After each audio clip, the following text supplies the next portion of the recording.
Hi, everyone. Welcome to our second day of the MIT Water Summit. Thank you guys so much for joining.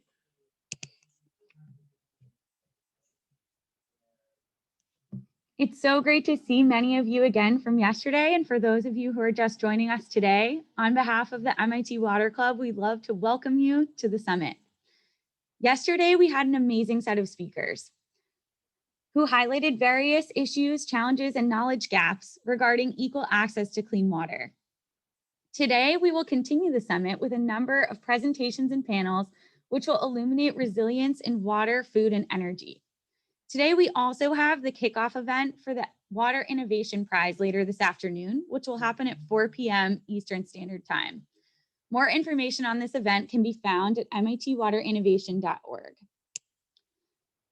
In order to understand our audience a little bit better, we'd like to get a sense of your background. So I'm going to launch a poll right now that asks you what you most closely identify as: a student, an academic, a nonprofit organization member, a for-profit organization member, a government employee, or other. And I'll wait for some responses just to get a sense.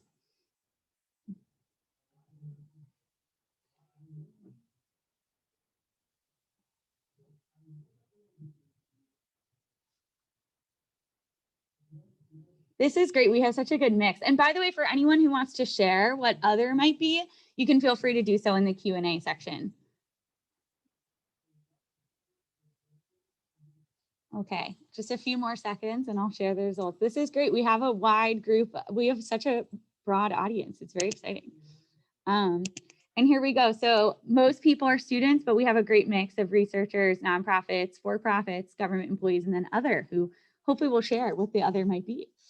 And with that, thank you guys so much. That's helpful for us to understand who's here and who's in our audience. But now that we have a sense of that, I would like to introduce today's first speaker, Dr. Uma Lele.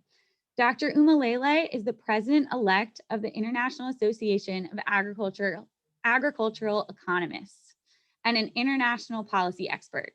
Also a former senior advisor for the World Bank, she is focused on shaping public policy through empirical evidence. With over 5 decades of research experience, Dr. Lele has worked with numerous international organizations, including CGIAR, UNFF, the FAO, and many more.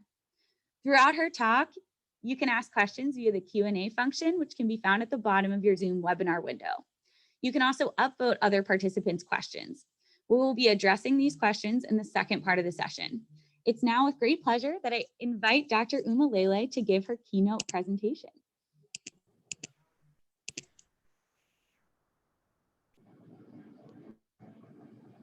Thank you very much. Can you all hear me? We can. Good. I'm going to share the screen so you can see my slides. Okay, so I'm going to speak about water scarcities in developing countries and its implications for food security. I happen to be an agricultural economist, not a water specialist, but I've looked at water from the perspective of food and agriculture, which uses 70% of the world's water supply, apparently. So if there is a concern about water scarcity, then we must do something about the use of water in agriculture, hence the focus of my presentation. So these are the topics that I'm going to talk about, basically the drivers of growing demand and supply for water, development impacts of shortages of water and surpluses of water too, and the issues in agriculture which really focus on irrigated agriculture versus rain-fed agriculture. And within that, there are now increasing issues about the relative role of surface and groundwater. And I'm impressed that we can't really look at water without looking at the issues of governance, technology, and institutions. So I'll be dealing with some of those issues and then lessons and implications. you will see that I will be dealing with some of this by focusing more on China and India, because the two are really like laboratories in treatment of water. So what are the factors that influence demand for water? There is huge population growth, urbanization, income growth. Industrial needs for water have increased tremendously. Similarly, demand for drinking water, sanitation, and increasingly the concern is about not just water quantity, but also water quality. And on the supply side, we have rainfall variability, which is affected a lot increasingly by climate change, as you will see. Rivers and water storage is an important issue, uh, and water storage comes in many varieties: ponds, small, medium, and big dams, the dams have become very controversial, as you know. Then the exploitation of groundwater. Increasingly, there is talk about desalination, which tends to be quite expensive, and wastewater recycling.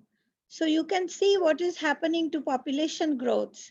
The red line is for Africa, and most of the growth in the world in population is going to come from Africa. And urbanization is also increasing rapidly. Um, East Asia and South Asia have been urbanizing rapidly, but again, Africa's urbanization rates are going through roof. So, but surprisingly, I'm going to talk less about water issues in Africa, because much of the formal use of water in agriculture is in Asia, as you will see. So, how is climate change affecting water use? There is a recognition that impacts of climate change are going to be channeled largely through the water cycle, which means effects on rainfall, on um, amount of storage of water, and increasingly the use of groundwater. So shortage of water leads to conflicts. It harms production. It has extremely negative effects on health and education. And I think a lot of evidence now to show that countries that lack sufficient amount of water, there's also an effect on GDP growth. And here I'm presenting one number of 6% decline in GDP by 2050.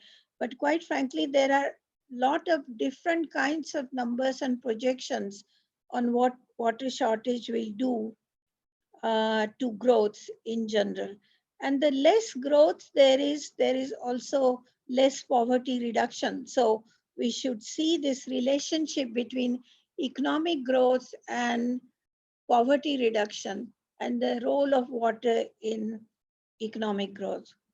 So now in the world, 40% of food production in the world comes from only 18% of land. And scope for expansion of irrigation has greatly diminished now, as you will see when I present these figures. So then the question is, what are the choices for dealing with lack of expansion of irrigation in the past, as used to be the case in the past? So what do we see in the meantime? The impact of climate change on water is both on floods and droughts. And again, there are all kinds of estimates about the impact of floods. In some cases, that they will increase by threefold by 2050, but there are other estimates that I'm going to project, which means that by and large, we don't really know how badly floods are going to affect water supply in the future. But the main concern about flooding is in Asia, which has the largest section of population in the world. And droughts have also become more frequent. You can see just in California, one drought cost $1.8 billion of loss in GDP and a lot of job losses. And droughts have become increasingly more frequent in developing countries. So these are other estimates of flood losses. According to one estimate, flood losses will increase from 6 billion to 52 billion by 2050 compared to the tripling that I was reporting earlier in an estimate. There are tremendous unacceptable losses from climate change and subsistence. A lot of land is being lost as a result of climate change and loss of coastal areas, and that's also causing a lot of harm, including flood losses here estimated at 60 to 63 billion per year. So obviously, a lot more needs to be done to invest in flood control, and those are highly expensive investments. And you see, even in the US, when there is much less flood control, there is tremendous loss of life, disaster, property, and production. Uh, what is interesting is that if we look at the way water has been identified as a crisis issue, over time, the importance of water has increased. And among the top 5 risks in the world, water is usually rated as one of the top ones. Uh, One consequence of these water shortages and floods and droughts, etc., is that water conflicts have increased enormously. And there is huge amount of growing literature, particularly in Asia, on the impacts of water conflicts and I've just listed some of them just in South Asia. For instance, transboundary issues abound in Asia. And one of the greatest experts on defense in India turned to writing books about water crises because he thinks the next conflicts in the world are going to originate in water, not in nuclear wars. So these are all the different types of conflicts that I have listed here in Asia. And then if we look at estimates of water shortages, and this is a study by McConan and Hostra, which gets quoted a lot, you will see that they estimate that 4 billion people in the world would face severe water crises at least once every year, and half of those water crises are in China and India. So you will see why I'm focusing on China and India as we go forward in this presentation. So the challenge then for water security is to have acceptable quantity and quality of water for health, livelihoods, ecosystem services, which are increasingly being neglected in developing countries where water pressure has increased enormously, and to reduce the acceptable to an acceptable level the risks associated with water.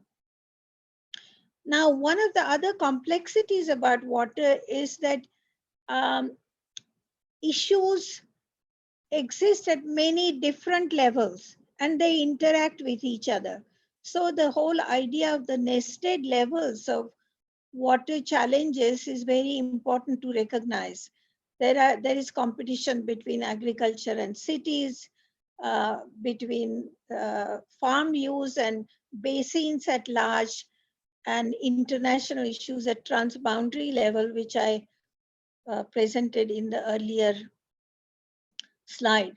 So the water-related risks, as you will see, are the greatest in Asia. It's partly because the use of water is considerable, but population pressure is enormous. Border conflicts are increasing. So Asia is, in a way, the hotspot for water issues in the world.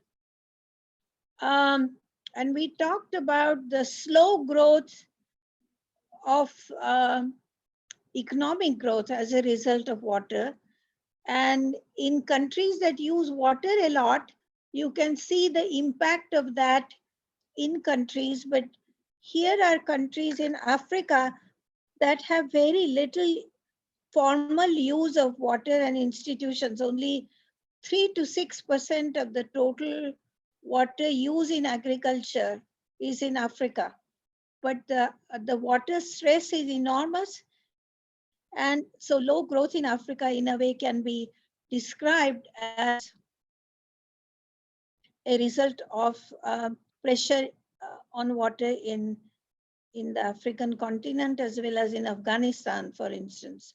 So to summarize, the world has become more crowded and there is intense competition for water between rural and urban areas, environmental objectives and growth objectives, excessive amount of groundwater that I'll talk about somewhat, and the rapid evolution of markets, which are often informal markets, food markets, water markets, and land markets, and their interaction makes water one of the most complex issues with multiple demands on water for food security, reducing poverty, increasing prosperity generally. And so most people consider South Asia and Africa as the battlegrounds. And you will see if you look at SDGs, the biggest incidence of poverty and hunger is still sadly in South Asia and Africa. And it's growing in Africa, but MENA is also a region where there is huge pressure on water. So how do we look at the solutions to water then? I think one of the important areas which is not so studied in my view as it should be is the role of national policy, because national policy also determines international policy. Relationship between bordering countries on water and the conflicts that they result in are partly a consequence of the fact that water policies are often poorly defined by countries and they evolve in a way which is not uh, dominated by bureaucracies and don't take into account all the stakeholders. And the lack of participation of stakeholders itself often influences water policy as well as its implementation at the country level.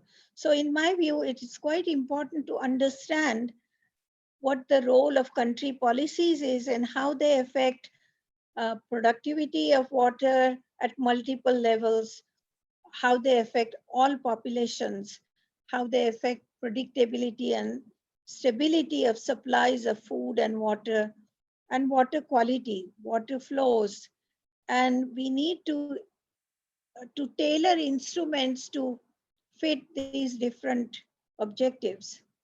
So then coming to water policy, now I'm going to focus some more on agriculture.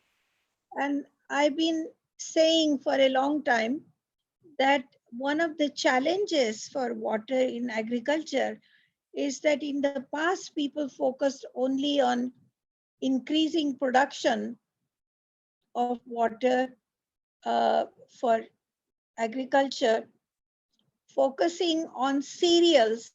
And in the future, food production is going to have to play a much more important role in diversifying agricultural production from just cereals, which was the main focus in the 1970s and 80s. And that has major implications for how policies towards water are made. Now, economists generally talk about having only one instrument to achieve one policy objective. And the challenge in the case of water is that there are multiple objectives, multiple sectors, multiple time horizons, and therefore forming water policy is an incredibly complex challenge. Now, after hearing my presentation so far, you would think that the global projections on water will highlight many of these issues. But basically, FAO's projections on food security are generally benign. What they say is that you can see here South Asia is more or less running out of land completely. It's also running out of water. And these dark blue areas are the ones where there is substantial amount of surplus land. And so what will happen in the future, and the two regions of the world where there's a lot of surplus land is North and South America and Africa. But productivity in Africa has not been growing rapidly. So the projection is that there will be greater import and import dependence for food in Africa, and Asia will be more or less self-sufficient with some growth in demand for food as a result of these pressures on water.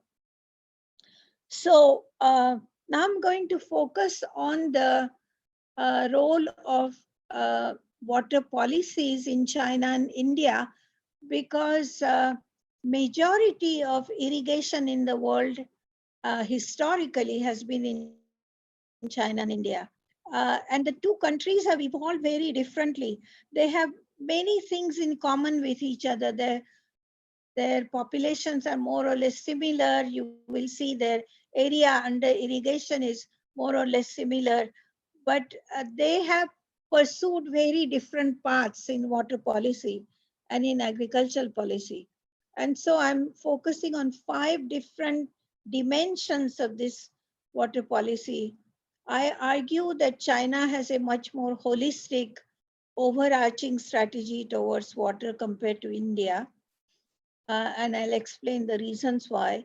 It's also investing tremendously more in water, uh, building dams, etc., compared to India. And again, historically, the evolution is very interesting, which I wanted to highlight. China is using new technologies, variety of new technologies for managing water much more aggressively than is India, and we'll go into the details of it in the future, in the next slides. And then it's also building community management, uh, much more reliance on communities in China in water management than is the case in India. Furthermore, it is putting very explicit caps on water use, something that increasingly water experts say is necessary. Also, using pricing and subsidy policies much more actively than is the case. And there is a whole lot of controversy about each of these areas. So I don't mean to present them as pat solutions to dealing with problems or also transferring experiences from one country to another. In some cases, countries like India have a lot to learn from China, but in other cases, their systems are so different politically that it's not clear that the lessons are transferable. So, what is the result of these very different policies on productivity growth in agriculture? You will see the blue line is for East Asia, and in general, productivity growth in East Asia and agriculture has been very fast compared to uh, the green line, South Asia, where there was quite rapid growth in productivity, but it has slowed down much more compared to, say, East Asia. And then Africa, which doesn't use water much, it's basically rain-fed agriculture.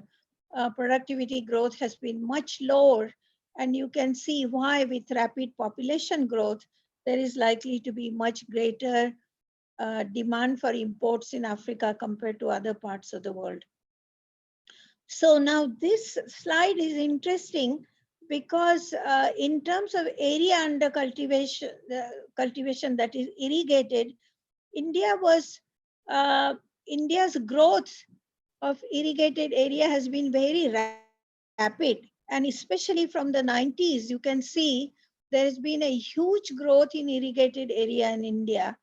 And the two countries, India and China together, have more than 40% of the irrigated water use in the world. And the rest of the pie chart shows the division. So I focus on India and China because of not only their importance in irrigated water management, but also because with their more than 2.5 billion people in the world out of 7.6 billion, you can see that if they don't use water effectively, it will have major global implications.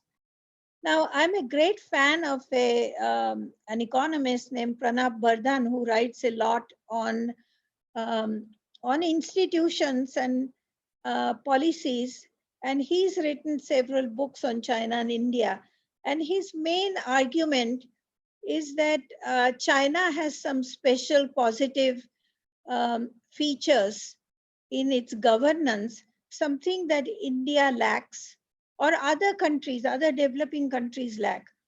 And it is a result of the fact that it's an interesting combination of political centralization combined with substantial amount of decentralization of economic power and responsibility, with much more focus on um, but one of the problems in China is that there is lack of sufficient downward accountability and absence of institutionalized systems to make people at the local level feedback into the top the way centralization works in China.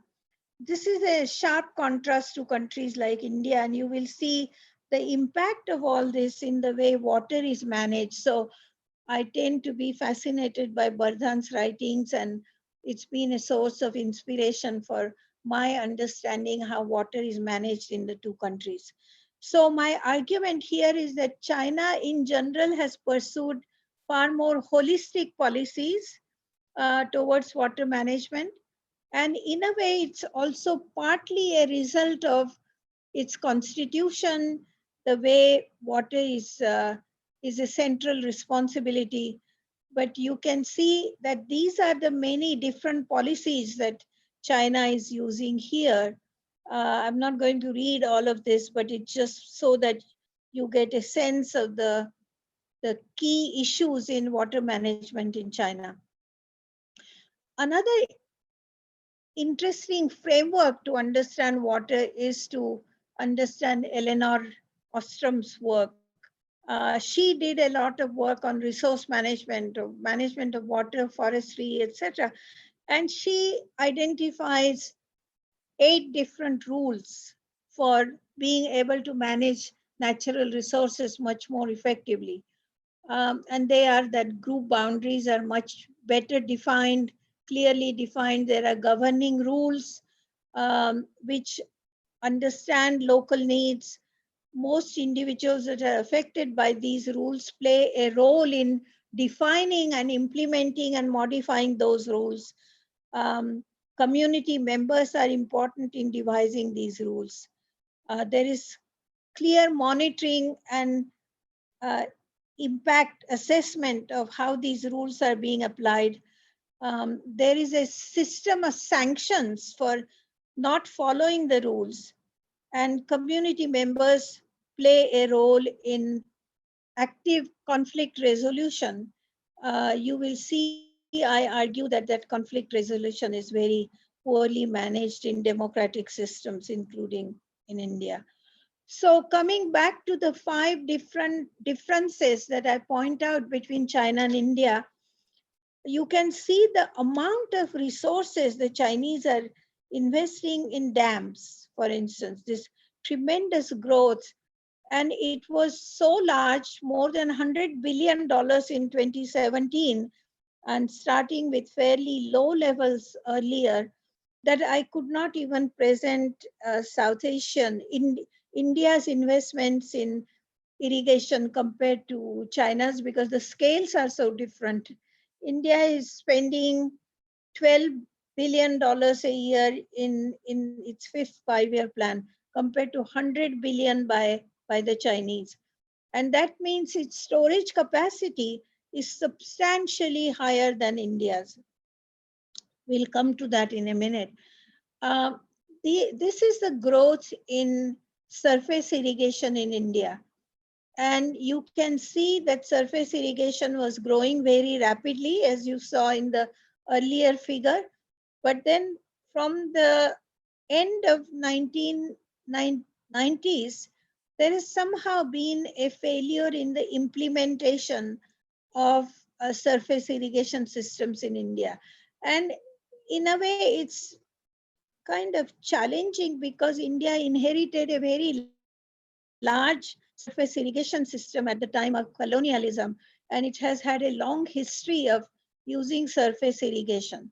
So what has happened as a result of this slow growth in surface irrigation, which has also been very controversial, by the way, with civil society in India, is the growth of groundwater.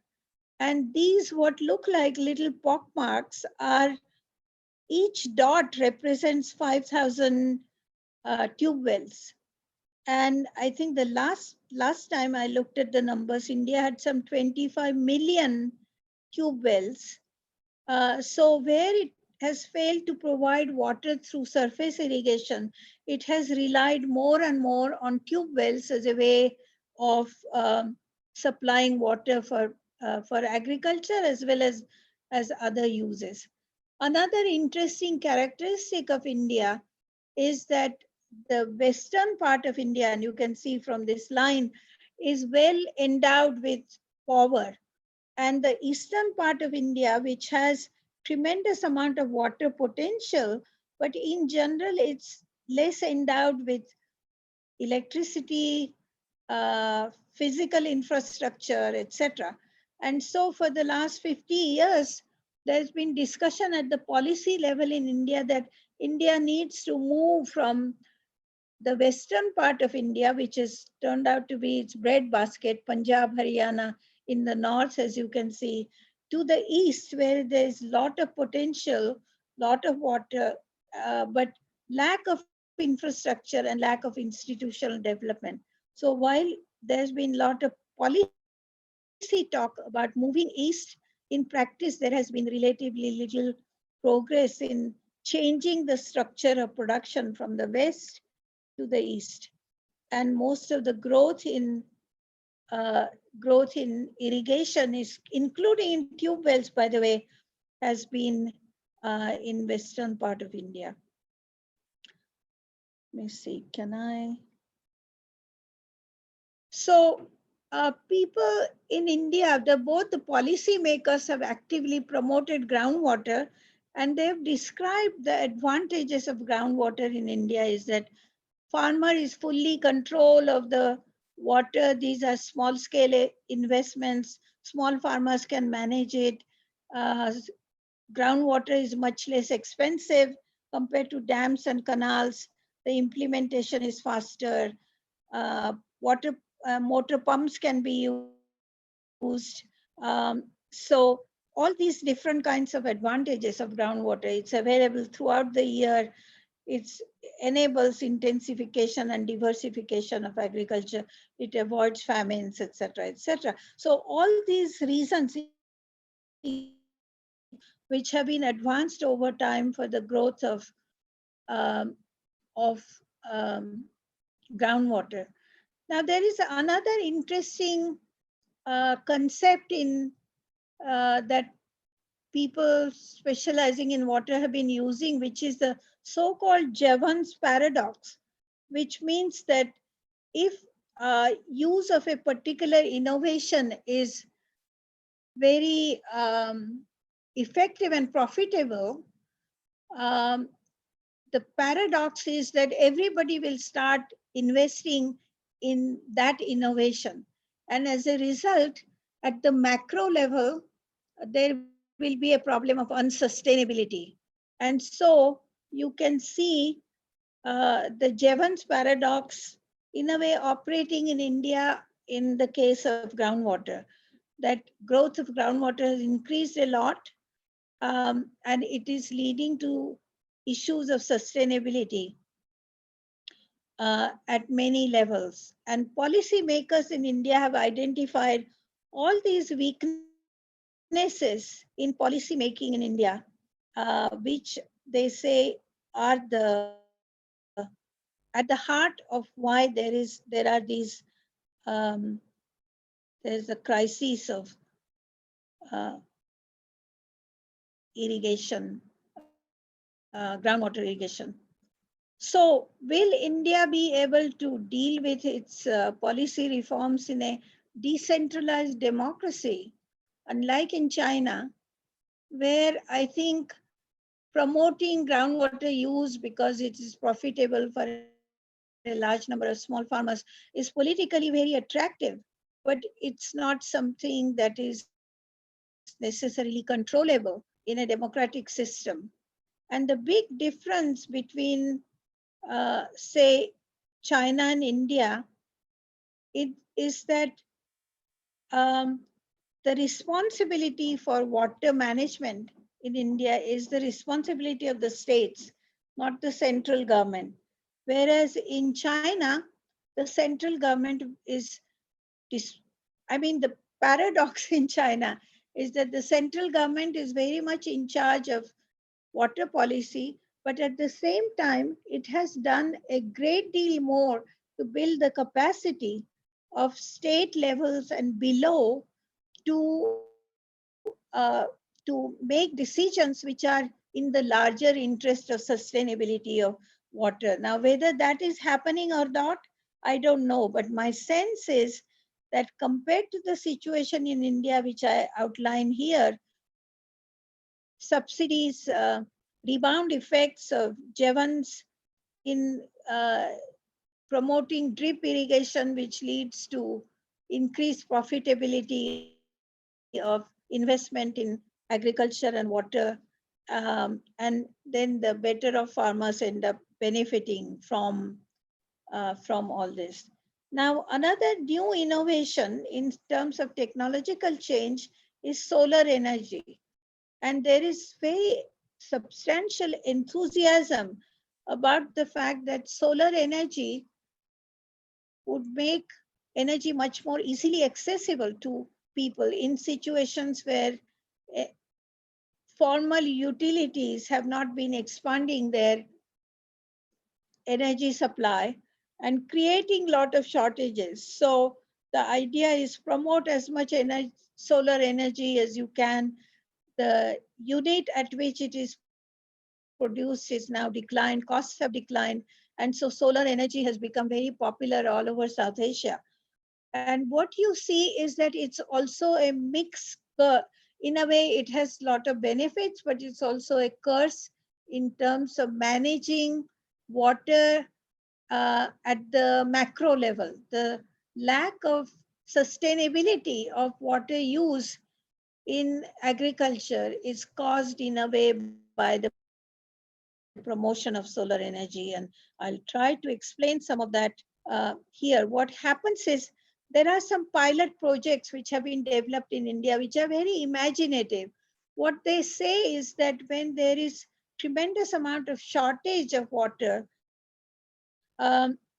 farmers should be allowed to invest in solar energy, and instead of using all that water for agriculture, the farmer should be connected to a larger grid where the utility companies buy the power supply from farmers. So in a way, the sale of utility by farmers becomes like a crop. Instead of growing crops, they sell the water supply to the utilities. And that's an experiment which is being tried in many parts of India.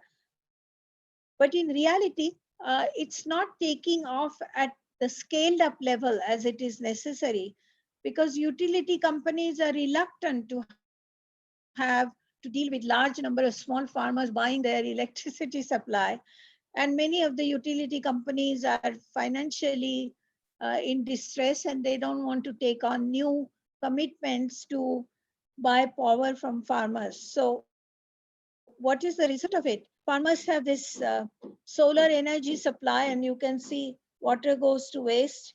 And in a way, there can be more exploitation of groundwater as a result of solar energy, unless there is an explicit strategy strategic decision, and these are all decisions which have to be made at a higher level of public policy to make sure that there is sustainability of water use by connecting power to uh, use in agriculture and sale of electricity, etc.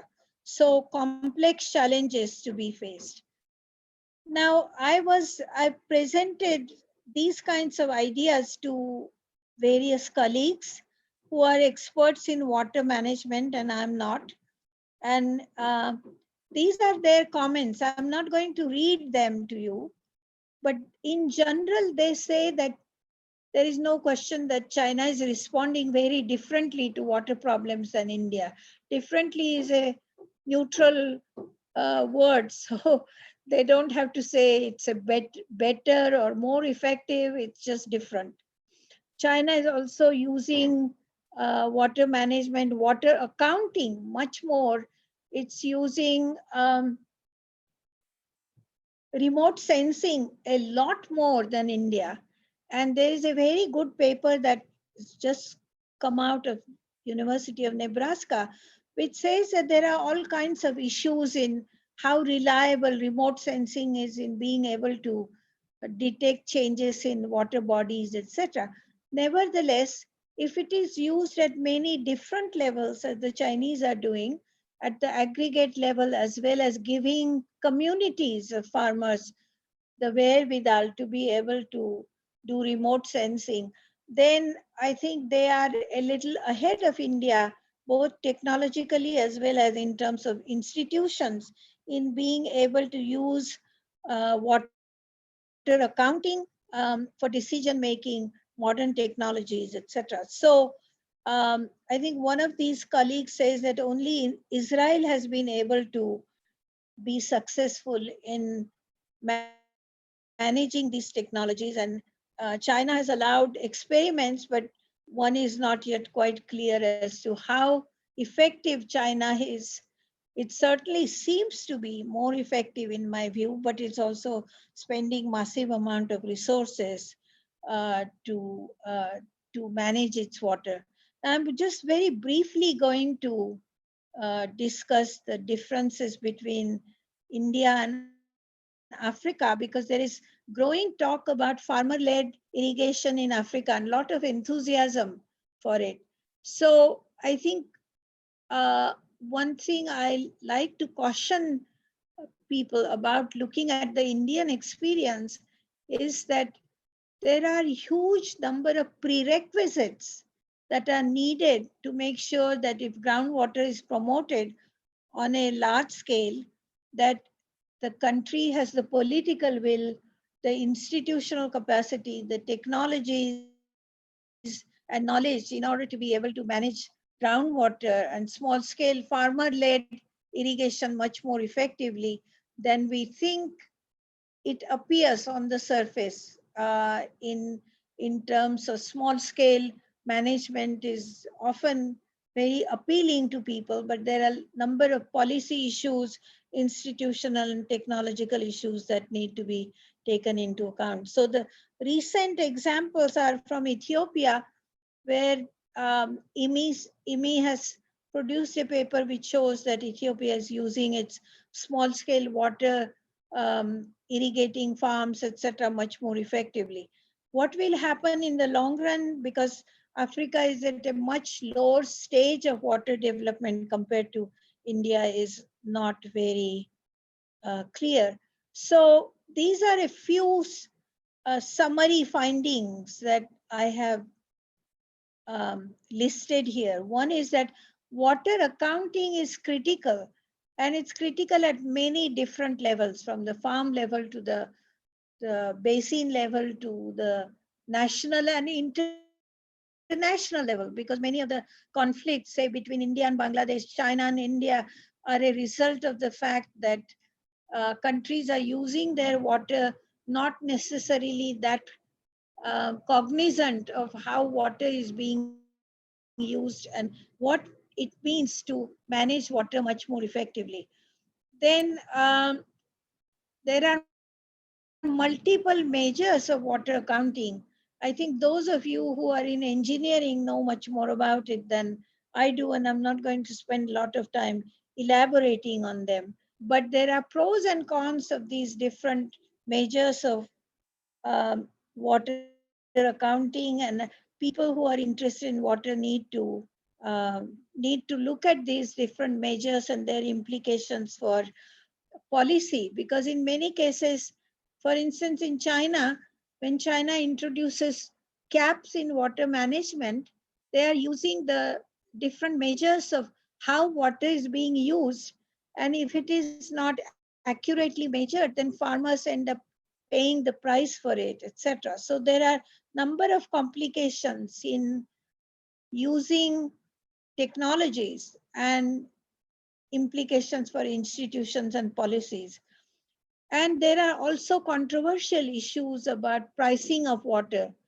That has been traditionally been a very um, popular subject among economists to say if we price water more, then water use will decline. But in reality, um, empirical evidence seems to suggest that pricing of water is not doing as much to reduce water use as would be the case otherwise. So there is a huge body of set of questions in the area of water management where more research is needed, more empirical analysis is needed, and more connection between between analytical work and policy making than is the case before. So there are these more recommendations on what needs to happen to improve water management. Some of these are tedious recommendations, individual by individual, for instance, what to do about livestock management in countries like India, etc. So I will not go into them. I will make them available to you for you to consider.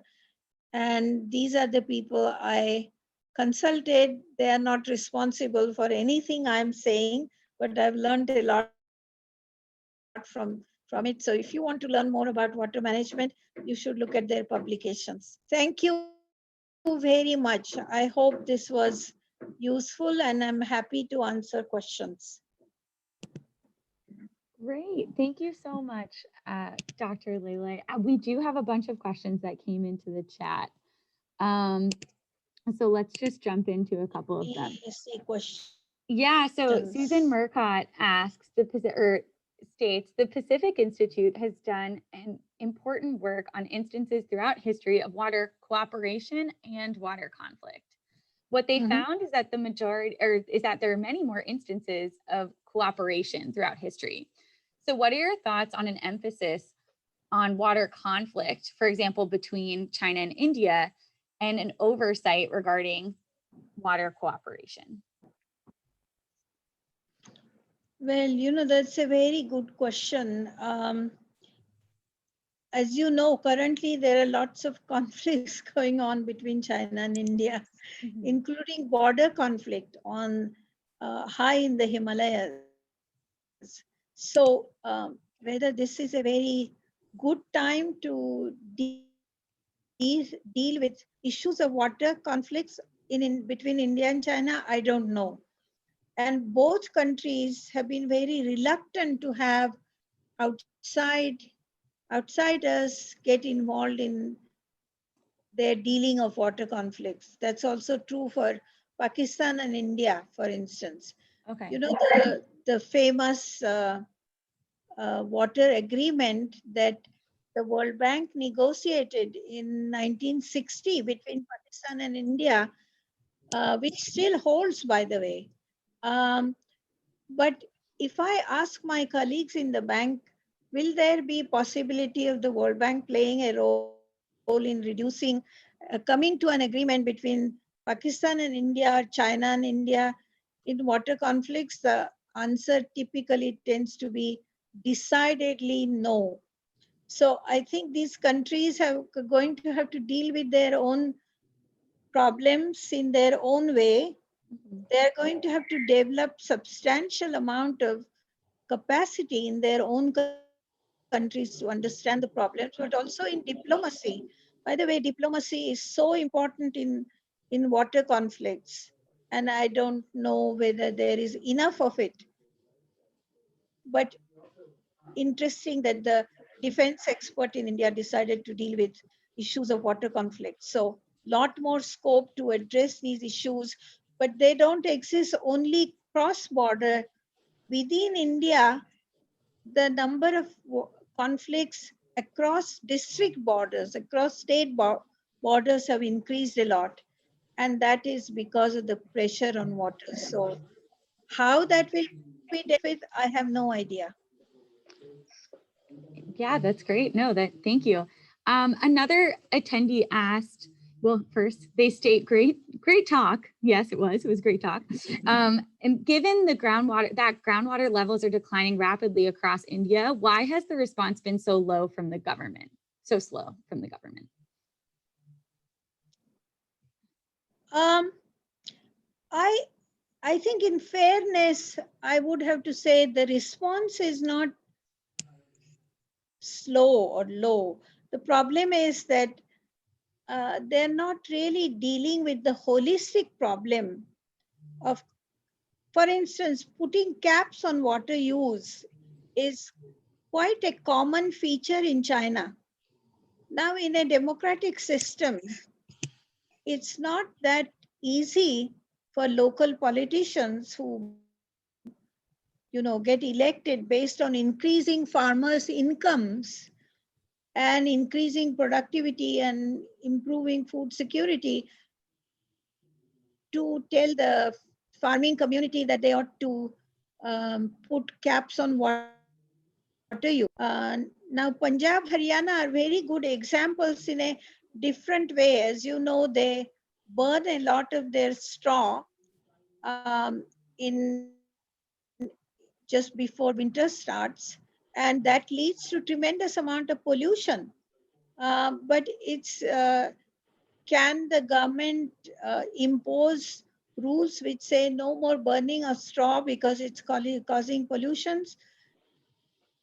Not that easy, because these are, in some cases, the states are responsible for their own policies. The role of the central government is much more limited in India than in China. And recently, when the central government announced some price policy reforms, which were long overdue, there was a general consensus that they should be introduced. There was a great deal of political strife in India in the two states of Punjab and Haryana because they were not to their liking, etc. So I think democracy in general makes solutions much more complex to implement. That doesn't mean I'm pleading for dictatorship, but we are seeing that managing democratic systems is much more complex, and that water, energy, etc., become particularly complex issues to manage. So more of us who are interested in this area should be doing a lot more work and policy analysis and coming up with solutions. That makes sense. And then actually there's a question from a different attendee, but it relates. Could you expand on the use of water caps and your thoughts on its use? Um, could you expand on the use of water caps and your thoughts? Yes. Well, I'll give you some examples from the projects that the World Bank has financed in China in areas which are highly water stressed. And interestingly to me, they have been, after the completion of the project, they have been rated as some of the best projects that the bank has financed anywhere. Now, I have compared those projects in China with some of the things that the bank has financed in India too. And many of the elements of those projects exist in India. The big difference in China is that they have actually started using caps on water use in agriculture in many different ways.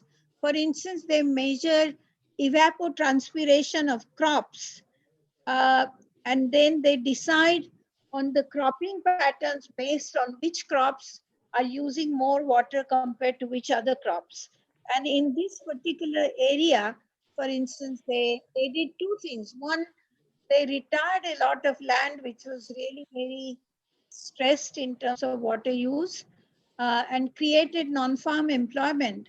Now, if one looks at this issue at the macro level, you know, in terms of percentage of employment created in the non-agricultural sector, the Chinese have been way ahead of India in terms of structural, what is economists call structural transformation, percentage of population being moved out of agriculture into non-agriculture. There, the Chinese have been ahead of India for the last 2 decades at least. So they are doing that in these particular areas where there is a lot of water stress. That's one solution they have. I think India has, on the whole, been less successful in creating non-farm employment. But now with COVID, I'm noticing that GDP growth rate, which was very rapid in India, has come. And so it's not going to be that easy to create non-farm employment. That was one solution. The second is changing cropping patterns. So whereas farmers were growing maize and corn, they have persuaded farmers to grow things like watermelons, which I didn't know watermelons use less water than cotton and maize, but I learned something from it. Now the farmers were complaining that they didn't have a market for it. So the provincial government said, don't worry about it. We'll make sure that you have a guaranteed market for your watermelons, and your income is comparable to what you had when you were growing these previous crops. The third thing they have done, as I pointed out, is the very assiduous use of remote sensing. And they are doing remote sensing at many different levels. So by doing farm surveys, they've also estimated how much water is being used in agriculture, and they've given farming communities ways to do remote sensing in their own areas. So they've done kind of water measurement accounting at many different levels, in agriculture, in industry, at the basin level, etc. And then they are allocating water to say, in the agricultural sector, you can have X amount of water for growing Y amount of crops.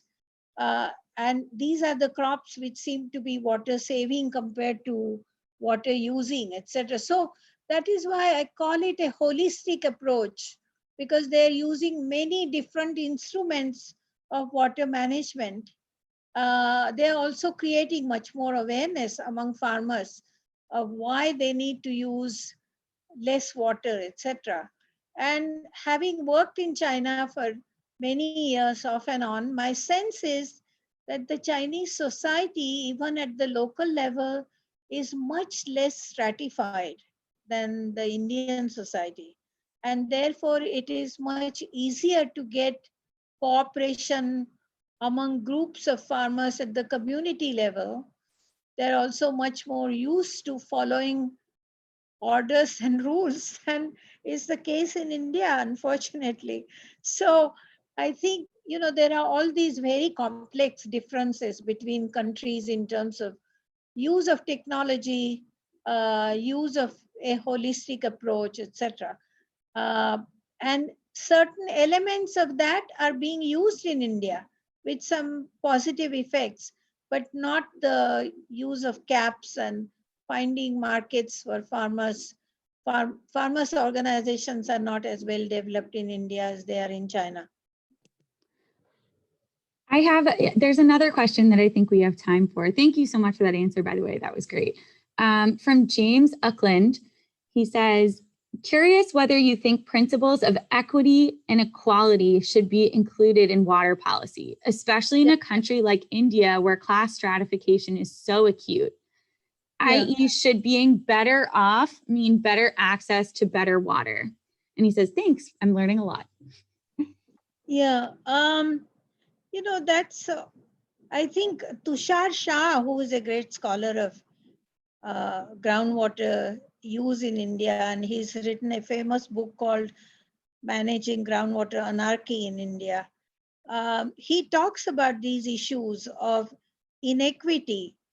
And what happens is that in India, those who have land, the rights to the water in that land belongs to the owners of land. Whereas what the Chinese have done is to separate water rights from land rights. So even if you have access to land as a farmer, uh, the amount of water you use, which is under that land, is limited by all these different rules that the Chinese have established. And that is not the case in India. So, I think many people who work on water markets, they've talked about developing a formal water market, etc. I'm somewhat skeptical of whether that will work in a country like India or not, because there is a challenge of lack of security or clarity, I would say, clarity of tenure often. And if it is a lack of clarity of tenure on land, and then if you introduce lack of clarity of tenure on water, everything becomes far more complex. So to me, there is really no short-term solution to the problem. I think it's going to require a lot more investment in our communities, in education and training and information, so that they begin to make decisions which are much more equitable than is the case otherwise. So again, a complex challenge to which there are no silver bullets that I can see. That makes sense. Thank you so much, Dr. Lele. That's basically all the time we have with you. Unfortunately, this conversation is great, and there's a lot more questions coming in. So I encourage everyone who wants to keep talking to go to this Zoom link. I'll put it in the chat. And I think Dr. Lele has the opportunity to stay for a few minutes in that Zoom link as well. And so, yeah, at this time, we're actually going to go to a break. And so, yeah, Dr. Lele, you can head on over to the Zoom, and we will be back in about 10 minutes with another panel. Thank you very much. I was going to say I'll be happy to answer any questions if you send them to me by emails. Okay, perfect. And we'll be sharing your email, I believe, in that other Zoom link. So anyone who wants to continue the conversation can head there. Okay. Thank you so much. It was great to speak with you. Bye. Bye.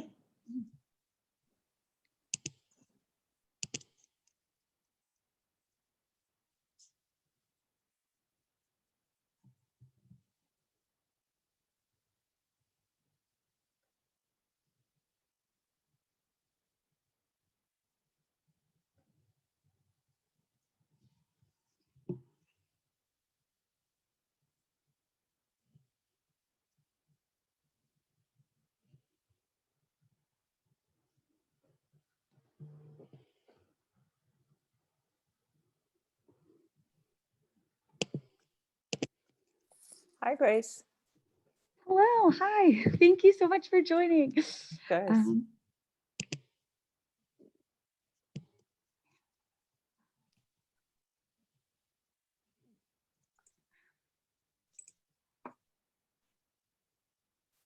Hello, Grace. How are you? Hi, Kevin. Thanks so much for joining. Sorry for joining a little earlier in the last one. No, it's totally fine. Are you guys able to see, sorry, can you just confirm for me, are you able to see a slide that says we are on a break? Yes. Perfect. Okay, great. I'm glad. I am going to promote all of the panelists. Sorry, there are a bunch of people who joined, so I'm going to promote you all right now. Hey, Nusha. Hi, Amanda. How are you? I am Hi, good. Kevin. Just so Hi, you all know, Kevin. we're actually still on the webinar, so just everyone can see and hear you, unfortunately. Hello, everyone else in the webinar. Yes. Hey, Kevin, I have a quick Hi. question. I thought Is I'm there a- wrong. Is there a different location we have to go for the breakout? Yes, I will put it in the chat when the time comes. It's just another Zoom link where you can actually interact with the participants of the webinar if they choose to And we go. just click on that Zoom link. And you can leave this one. Yep. Great. Thank you. Of course.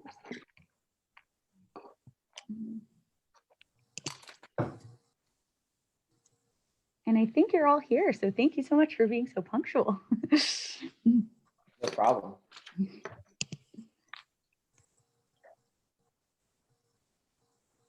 How's it been going?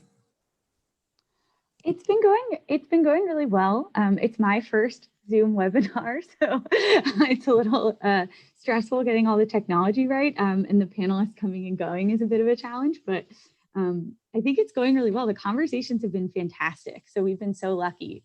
The benefit, I guess, of COVID, if there is a silver lining, is that we can get a lot more people who wouldn't normally be able to come to Boston for a few days of their working day. So it's really nice that we get so many different people coming as a result of the virtual format. And now you're officially a Zoom expert. Yeah, I Google a lot of things, unfortunately. Like, is this function available? And I'm often disappointed. Google During the session, I guess. You can send a link. You can send your list afterwards to Zoom. You can add these functions to your platform. I was thinking I would give them some feedback. You should. This would be really nice if I could do this. But yeah, I definitely will.